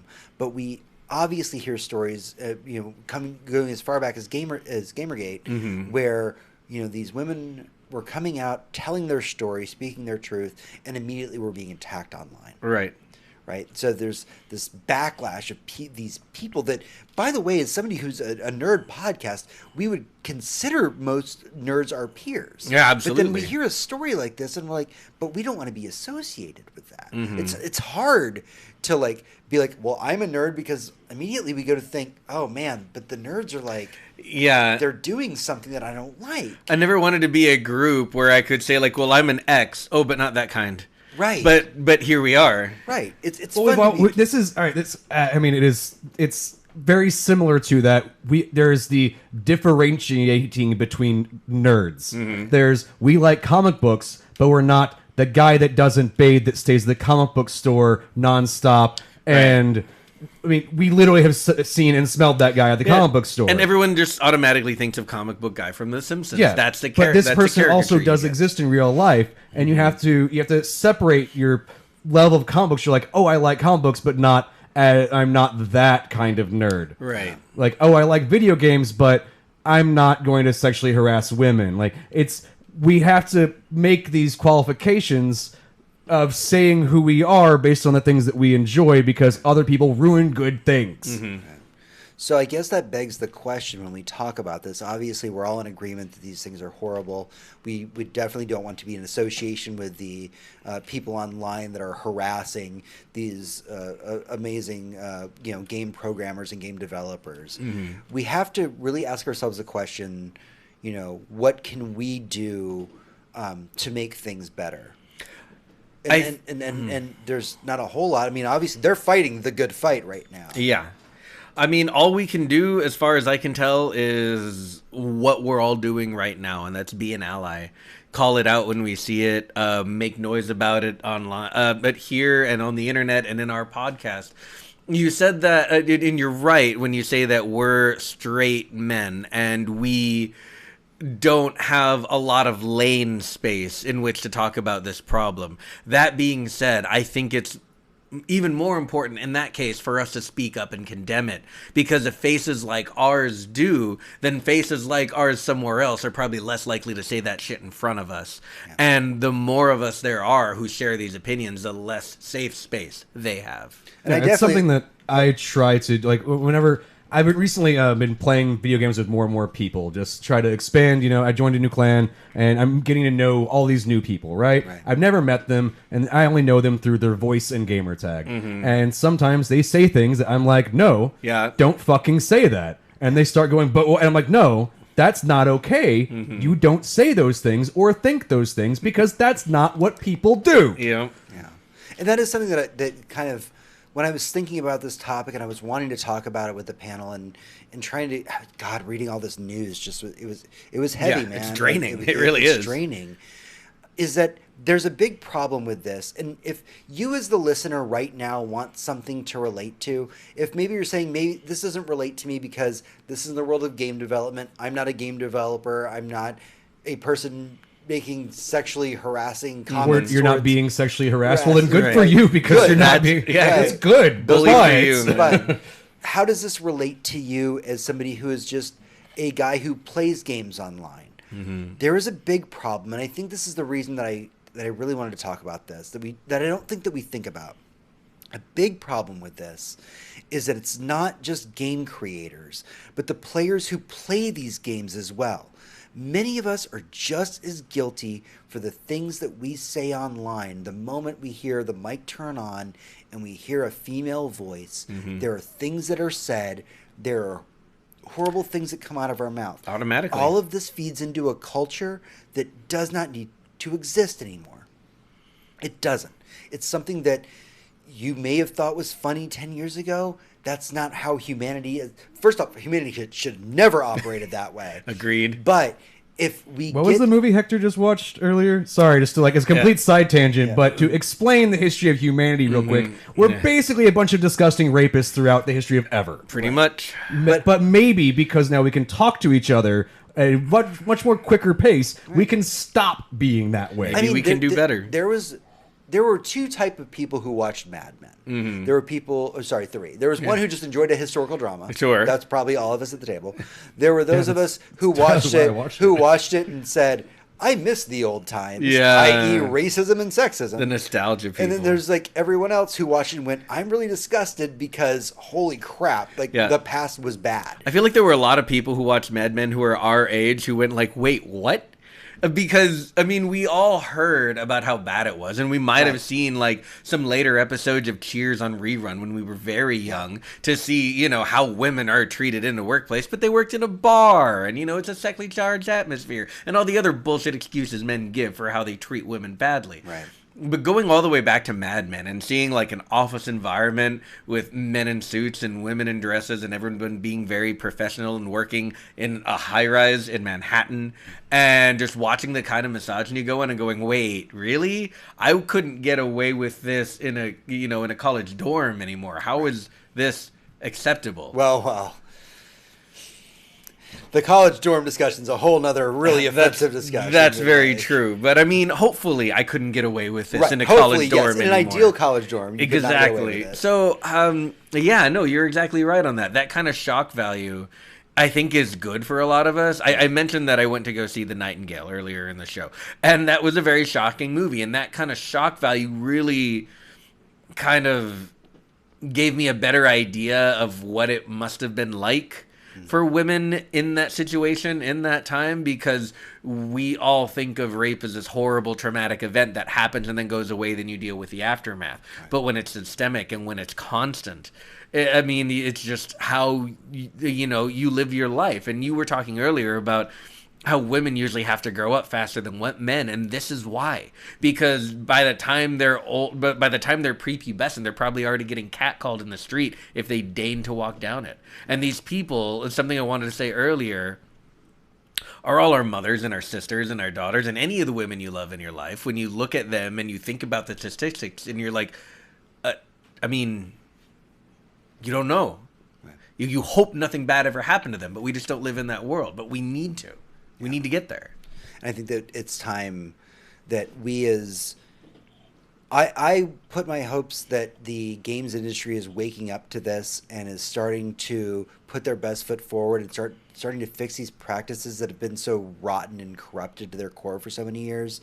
For those of you who are listeners and are just your day-to-day gamers, make the smallest effort is just to not say those certain things online. Yeah. Don't be that... No, it's not even just that, because you shouldn't be doing it. It's if you hear somebody saying something offensive or, being derogatory towards anybody, or the moment a girl or a kid gets online and saying something that, you obviously shouldn't be saying. If you hear those things, tell that person to not fucking say those things and to change the way they think, because that's not what heroes do. Yeah, that's just not how humans talk to each other. Yeah, so please don't. I think that we're past the point of being passive about this. Yeah, we have to be. We have to be the people that step up and say, no, don't say those things. Don't use that language. Do not treat these people like this. And if you see somebody, if you work in the games industry and you see somebody being harassed in this way, I know it's hard to say because you may fear for losing your job or being blacklisted, but maybe it's time to step up and say, don't do that. And again, for those of us casual gamers, when you hear that person saying that negative thing online, maybe it's time to say enough is enough and let's not go down that road anymore. There's so much hate in the world right now. Like, we need to start finding a way to start mending this. And if it takes a few Guardians out there, a couple people with Captain America's shield to step up and say, this is not the way that it's going to go anymore. Just to make the world a better place, we should. Yeah, absolutely.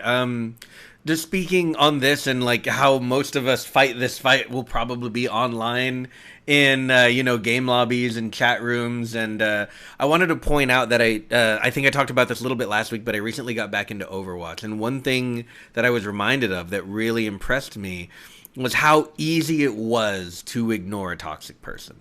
It used to be back in the day, if someone got a hold of a mic and started blaring obscenities into it and all kinds of other horrible shit, that you just had to sit there and worry about it. Or at best, you could mute them. Now you can mute them forever. You can, in Overwatch, you can report them for abusive chat, lay out exactly what they said in a small comment, just, to put a little extra mustard on it.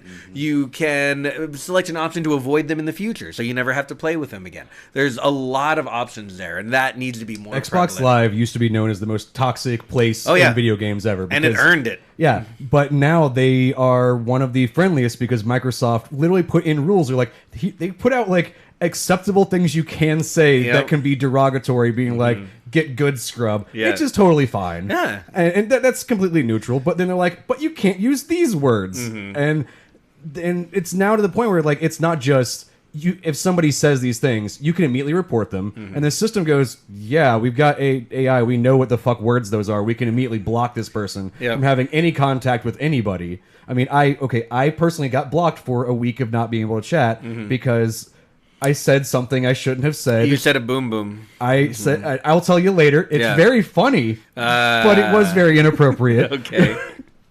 I wish I could say it, but it wasn't. Let's not. Let's super But not today. The reason I called the title of this episode "Rally Behind the Women of Gaming" instead of something that was more clickbaity, something Right. like "The women of gaming are being abused," or Right. like, who's looking down on the women of gaming, is because at the core of this conversation, while we are talking about the negative things that have happened to all these strong women who are, game programmers and designers and all the people who work in the every step of the process in game development, there are women who are awesome that are being treated like shit.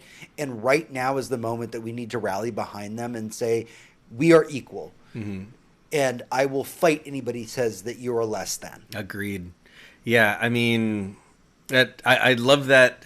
This, instead of being like you said, the inflammatory thing, the clickbait thing, is not just the news, which is normally what our podcast is, and not just our shitty opinions, which is my favorite part about this podcast.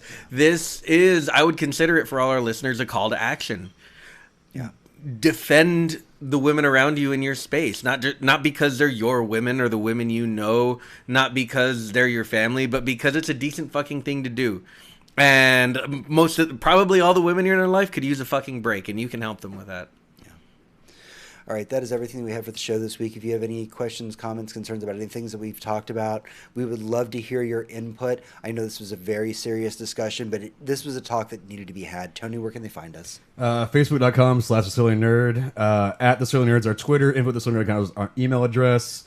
Surly Nerd on all social media stuff. There's a donate button on our website, donate button on Twitch. We do this about 7:30 Central every Monday. Normally, we're on Tuesday this week. Yeah, so Tuesday everything's this week. weird. Monday was Labor Day. Yeah, Monday was Labor Day. We were my editing's, and we were sick. I still sound sick, so... Yeah, just literally the word Surly Nerd on whatever the fuck you want, and you'll find us. Yeah. And please donate the show. It helps out to make more of this stuff happen. And that's it. I'm done. All right, until next week, for Tony, this is James. For James, this is Tony. And I'm Hector. Adventures, good night. And good game. Alright, I'm signing this out, mostly because I want to take these headphones off. It's fucking sweaty. Thanks, Twitch. Thanks, new follower. Later.